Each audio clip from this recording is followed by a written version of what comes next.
Hello दोस्तों, GS 47 पे फिर से आप लोगों को एक बार स्वागत है।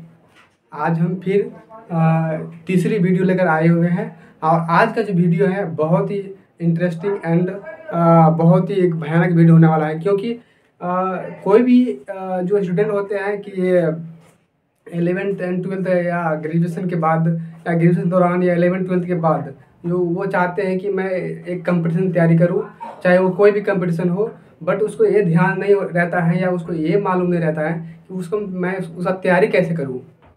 तो उसी को लेकर के मैं आज एक वीडियो बना रहा हूं कि बिगिनर कि how to start off beginner for the any competition examination.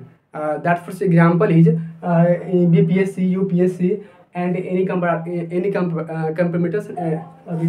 competition examination.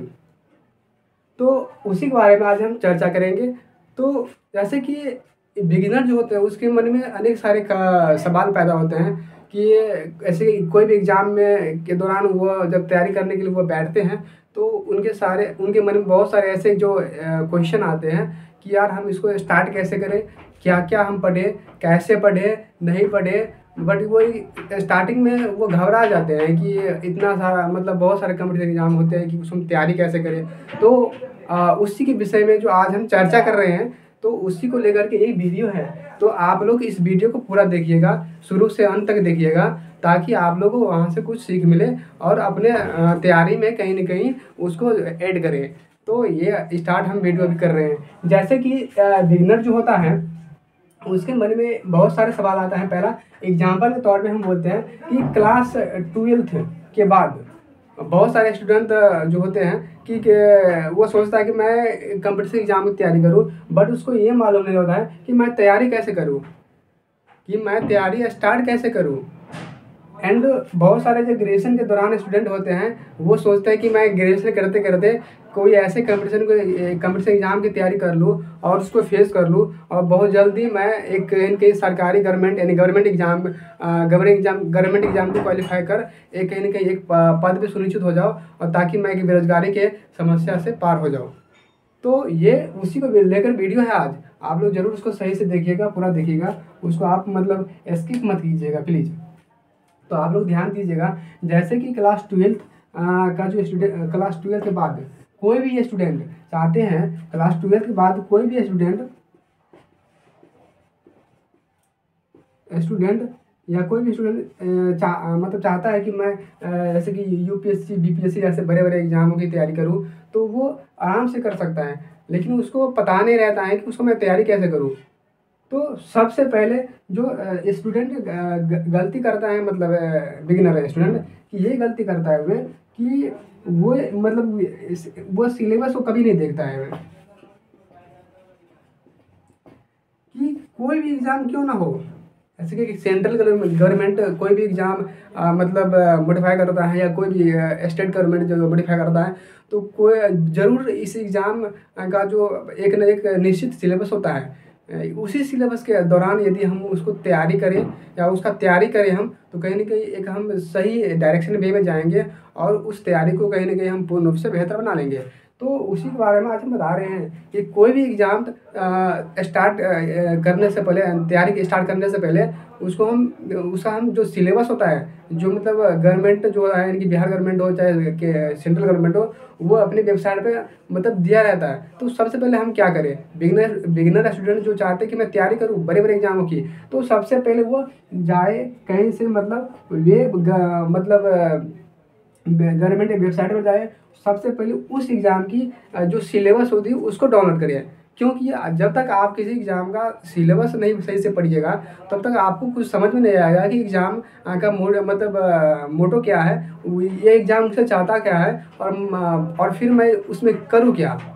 तो ये सबसे पहली बात इम्पोर्टेंट बात है कि सिलेबस डाउनलोड करना है आपको।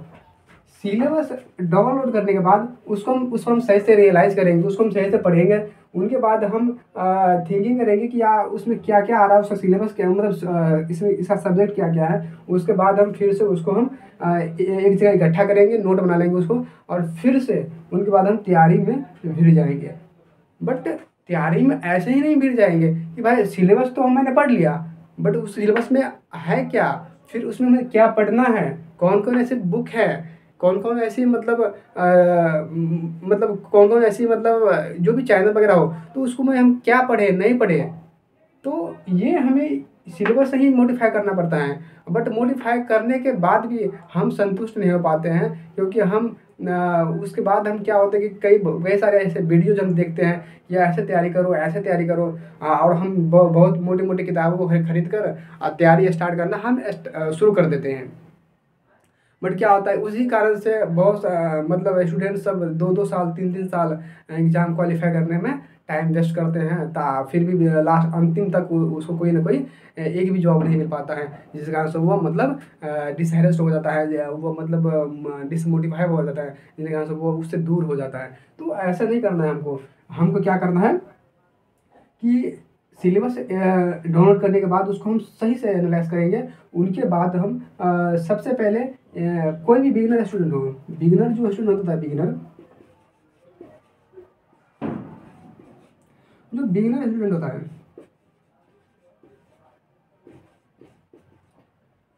तो चाहे आप जनरल कंपटीशन के कोई भी एग्ज़ाम क्यों ना हो, यदि आप उसको तैयारी करना स्टार्ट करते हो, तो आप जब मतलब उसका जब सिलेबस देखिएगा तो उसमें जो 5-6 जो स्टैटिक पोर्शन होता है वो फिक्स है कि उसमें आएगा ही आएगा। जैसे कि हम आपको 2 वीडियो पहले भी हम डाल चुके हैं उसके बारे में कि कौन कौन ऐसे स्टैटिक पोर्शन होता है सिलेबस का, जो प्रत्येक एग्जाम में आता ही आता है। उसी प्रकार से जो मतलब चाहे हम यूपीएससी की तैयारी करें चाहे हम बीपीएससी की तैयारी करें, तो कहीं ना कहीं उसका फिक्स सिलेबस होता है और उसी के दौरान हम स्टार्ट मतलब प्रिपरेशन करते हैं। तो जैसे कि हम यूपीएससी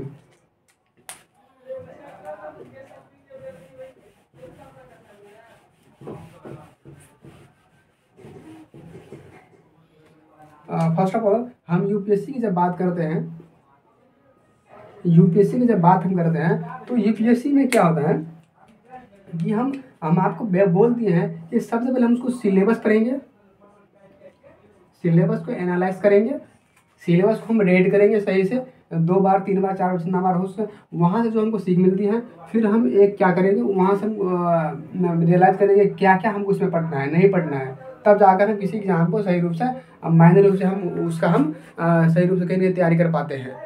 तो बिगिनर जो होता है, जैसे कि 12th में भी चाहे कोई मतलब ग्रेजुएशन में हो, तो ये कैसे स्टार्ट करें। तो मैं 12th वाले जो 12th पास कर चुके हैं वे चाहते हैं कि यूपीएससी की तैयारी करें, बीपीएससी की तैयारी करें, तो मैं उनसे एक ही विनती करूंगा कि आप कुछ नहीं कीजिए, पहले आप सबसे पहले जो मतलब 6 to 12th की जो एनसीईआरटी होती है, ये आपको सबसे पहले पढ़ना है।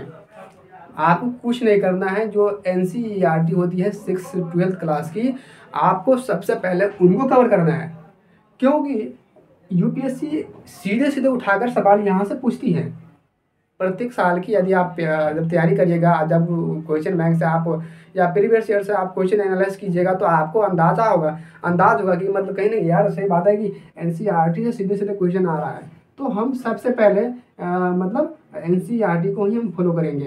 क्यों? क्योंकि यहाँ से डायरेक्ट क्वेश्चन आता है। तो फर्स्ट ऑफ ऑल हम ये करेंगे कि एनसीईआरटी में क्या क्या पढ़ना पड़ता है, कौन कौन से सिलेबस है। तो आप एनसीईआरटी का सबसे पहले हिस्ट्री आप कवर कीजिएगा, ठीक है।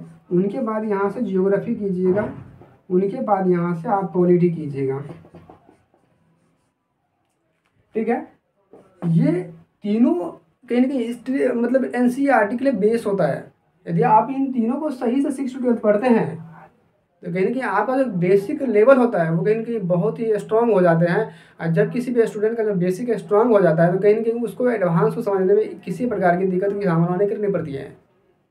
तो आपको सबसे पहले क्या करना है, आपको बेसिक कवर करना है 6 to 12 एनसीईआरटी। हाँ, उनके बाद यूपीएससी हो बीपीएससी हो, कहीं ना कहीं आप इसको कवर कर लेते हो इनकी एनसीईआरटी को, तो आप उसके बाद क्या कीजिएगा, एनसीईआरटी कवर करने के बाद आप क्या कीजिएगा, तो कहीं ना कहीं प्रत्येक जैसे कि हिस्ट्री हो गया, ठीक है, उनके बाद ये जियोग्राफी हो गया, उनके बाद पॉलिटी हो गया, कहीं ना कहीं सबका एक जो होता है ना रेफरेंस बुक होता है। रेफरेंस बुक कहने का मतलब है कि जैसे कि आप बेसिक तो कवर कर चुके हैं, उनके बाद आप चाहते हैं कि कहीं न कहीं नहीं, हमको इससे संतुष्टि नहीं हुई, हम उससे सैटिस्फाई नहीं हुए हैं, कुछ ऐसे क्वेश्चन है प्रीवियस ईयर का जहाँ से हमको नहीं बन रहा है, तो कहीं न कहीं इन सबों के लिए कहीं न कहीं एक रेफरेंस बुक होता है। जैसे कि हम मॉडर्न इंडिया की बात करें, जैसे कि मॉडर्न इंडिया की बात करें तो स्पेक्ट्रम आता है, ये हिंदी और इंग्लिश दोनों में अवेलेबल है, चाहे वो आप हिंदी माध्यम से तैयारी करो फिर भी, और चाहे आप इंग्लिश माध्यम से तैयारी करो फिर भी, ये दोनों के लिए अवेलेबल होता है स्पेक्ट्रम। उनके बाद हम बात करें मेडिएवल और एंशिएंट के लिए, तो सतीश चंद्रा और बिपिन चंद्रा। देखिए आप, यदि आप सही से 6 to 12 कवर करते हैं तो आपको सतीश चंद्रा और बिपिन चंद्रा पढ़ने की कोई ज़रूरत नहीं है। आप केवल आप मॉडर्न के लिए आप पढ़ लीजिएगा स्पेक्ट्रम, तो आपको कहीं न कहीं यहाँ से कवर हो जाएगी। ज्योग्राफी की बात करें तो आपको कोई नहीं, कुछ नहीं है, मतलब रेफरेंस बुक आपको पढ़ना ही नहीं है, क्योंकि यहाँ से कवर होती है सारे, चाहे आप मेंस एग्जाम हो चाहे पीटी एग्जाम हो, ये कहीं ना कहीं इसी कवर कर लेता है, ये सारे क्वेश्चन कवर करता है एनसीईआरटी ज्योग्राफी। अब पॉलिटी की बात करें तो कहीं ना कहीं इसका एक लक्ष्मीकांत बुक आता है, एक लक्ष्मीकांत जो बुक आता है उसका मैं भी फॉलो करता हूँ, सब फॉलो करता है, जितने भी एस्पिरेंट होता है यूपीएससी का वो सारे फॉलो करता है उसका। तो लक्ष्मीकांत आप सही से पढ़ लीजिएगा। हम आपको एक दिन अगले जो नेक्स्ट वीडियो लेकर आएंगे तो आप लोगों को हम ये बताएंगे कि लक्ष्मीकांत और स्पेक्ट्रम में हमको क्या क्या पढ़ना पड़ता है, मतलब इन दोनों का पर्सपेक्टिव से क्या हमको पढ़ना पड़ेगा, इनकी यूपीएससी के पर्सपेक्टिव यानी कि मॉडर्न के लिए जो स्पेक्ट्रम है और लक्ष्मीकांत, जो इनमें क्या क्या पढ़ना पड़ेगा हमको, ताकि कहीं ना कहीं कम टाइमों में हम सही से उसको बेहतर रूप से और एक कहीं ना कहीं अच्छे रूप से हम उसको तैयारी कर सकें, और कहीं ना कहीं जहाँ में यहाँ से जब क्वेश्चन आता है तो कहीं ना कहीं उसका हम टैकल सही रूप से कर लेंगे। तो ये बहुत ज़रूरी है, ये आप लोगों को करना है। ठीक है, तो इतना ही। आज जो बिगिनर स्टूडेंट होता है सबसे पहले क्या करें कि, और एक बात और कि जो बिगिनर होता है यदि वो 12th बाद तैयारी करना स्टार्ट करता है, यूपीएससी का करना चाहता है, तो कहीं ना कहीं वे न्यूज़पेपर पढ़ना स्टार्ट कर दें। ये जो न्यूज़पेपर होता है ना, पेपर, ये इनके लिए बहुत ज़रूरी है, क्योंकि न्यूज़पेपर आपको करेंट को कवर करता है, करेंट आगे जाकर आपको एक कहीं ना कहीं ज़्यादा रेलेवेंट हो जाता है। 70% मेंस में उसका रेलेवेंट है, कहीं ना कहीं 30-35-40% तो उसका पीटी में रेलेवेंट है। तो कहीं ना कहीं ये आपको पढ़ना ही पढ़ना पड़ेगा। तो इसीलिए यदि बहुत जो स्टार्टिंग का स्टूडेंट होता है उसको मतलब अच्छा नहीं लगता है न्यूज़पेपर पढ़ने में, यदि आप अभी से उसका मतलब हाथ लगाइएगा, कहीं ना कहीं उस पर आप कंटिन्यूस कीजिएगा, तो कहीं ना कहीं आपका मन जरूर लगेगा न्यूज़पेपर में। आप जब सही से उसको पढ़िएगा तो कहीं ना कहीं आपको अंदाज़ा हो जाएगा धीरे धीरे पढ़ने से कि नहीं, ये कहीं ना कहीं जो भी न्यूज़ मतलब सेंटर के लिए आता है, स्टेट के लिए आता है, जो भी सरकारी योजनाएं लाई करते हैं, यदि आप यहाँ से जाना स्टार्ट कर दीजिएगा तो कहीं ना कहीं आपको फ़ायदा मिलेगी आगे जा करके।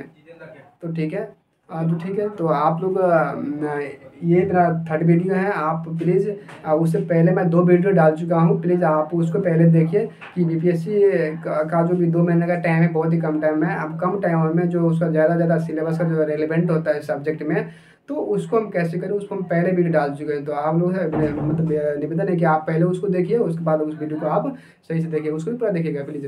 तो ठीक है, अगले हम नेक्स्ट वीडियो में फिर लाते हैं कल। Thank you so much. So हम नेक्स्ट वीडियो में मिलते हैं, बाय।